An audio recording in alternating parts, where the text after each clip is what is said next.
సనాతన ధర్మంపై దాడి చేసేవారిపై పార్టీలకు అతీతంగా కాశ్మీర్ నుంచి కన్యాకుమారి వరకు ఏకతాటిపై నిలిచి పోరాడాలని పవన్ కళ్యాణ్ పిలుపునిచ్చారు. ఇదే వారి డిక్లరేషన్ అని ప్రకటించారు. సనాతన ధర్మాన్ని రక్షించేందుకు ఏకగ్రీవంగా దేశవ్యాప్తంగా చట్టం తీసుకురావాలన్నారు.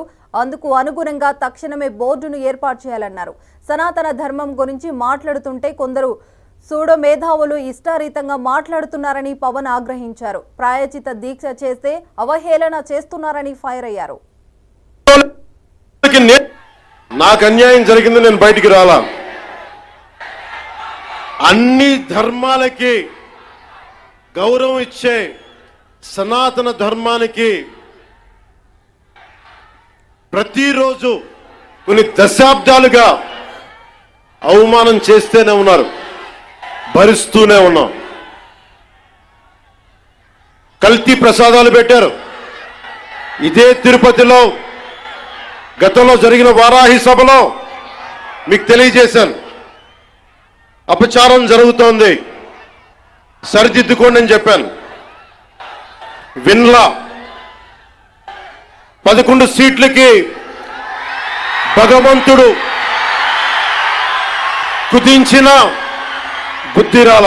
ఇస్లాం సమాజాన్ని చూసి నేర్చుకోండి మీరంతా. వాళ్ళ అల్లా అంటే ఆగిపోతారు, మనం గోవింద అన్నం ఆగం. మన దేశ దౌర్భాగ్యం మనం హైందవ ధర్మానికి మన గౌరవం ఇవ్వం. సినిమా హీరోలకి, నేను కూడా సినిమా హీరోనే, ఎప్పుడు గౌరవం ఇవ్వాలి, ఎప్పుడు చప్పట్లు కొట్టాలి, అది నేర్చుకోవాలి. మీరందరూ యువత, వచ్చే తరానికి మీరు నాయకత్వం వహించేవాళ్ళు. నేను వచ్చింది మీ చేతి ఇక్కడ జేజేలు కొట్టించుకోవడానికి రాలా. హిందువుగా నేను మీ ముందుకు వచ్చాను. సగటు భారతీయుడుగా నా సనాతన ధర్మాన్ని, నా హైందవ సనాతన ధర్మాన్ని ఆరాధిస్తాను. ఇస్లాం, క్రిస్టియన్